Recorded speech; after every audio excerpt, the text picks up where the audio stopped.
Brought to you by NBC bearing, भारताची पहिली bearing उत्पादक. शेवटी जनमताचा कौल आहे तो मान्य आहे.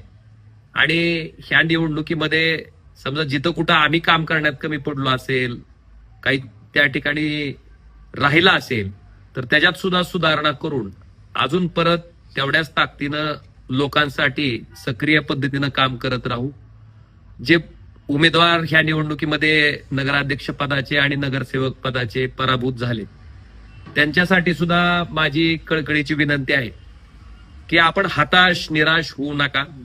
शेवटी लोकांसाठी काम करायच्या भूमिकेतनं आपण ही निवडणूक लढवत होतो.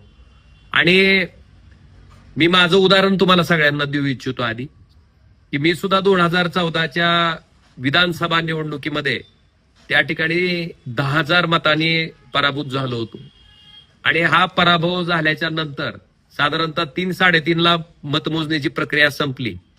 मी बघितलं की मला किती कमी मतं पडली, मग कुणामुळं कमी पडली, कुणी काय केलं ह्याच्यावर विचार करण्यापेक्षा आजच्या अर्थकारणाच्या राजकारणामध्ये आपल्याकडे आर्थिक ताकद तर तेवढी नाही माणसं जोडायला.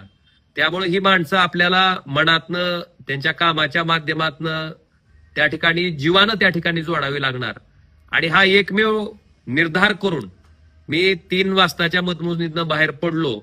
ते पहिल्यांदा 5 वाजताच्या पहिल्या लग्नाला मी त्या ठिकाणी उपस्थिती लावली आणि त्या दिवसापासून अखंडपणे लोकात राहून लोकांसाठीच प्रामाणिकपणे काम करत राहिलो. त्यामुळं पराभवानं खचून न जाता आपल्याला लोकांना जोडण्यासाठी जे सगळ्यात मोठं माध्यम आहे की त्यांच्यासाठी कामाला पडणं, त्यांच्यासाठी 24 तास उपलब्ध राहणं आणि त्यांच्या संपर्कात राहणं, मला वाटतंय हे काम मी अखंडपणे 14 ते 19 त्या ठिकाणी करत आलो.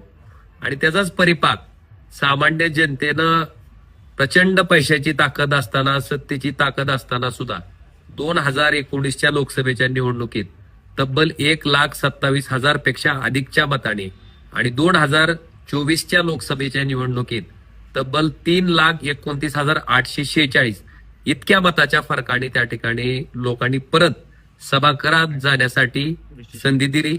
त्यामुळं आपल्याला सुद्धा विनंती आहे की एक निवडणूक झाली म्हणजे सगळं काही संपलं असं होत नाही.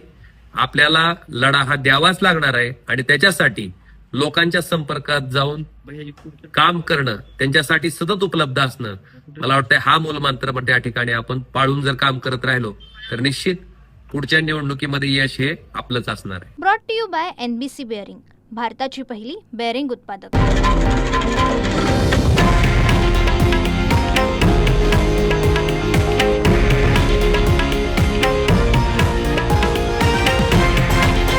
हे आहे देशातील नंबर 1 न्यूज नेटवर्क आणि आपण पाहत आहात TV9 मराठी, एकमेव.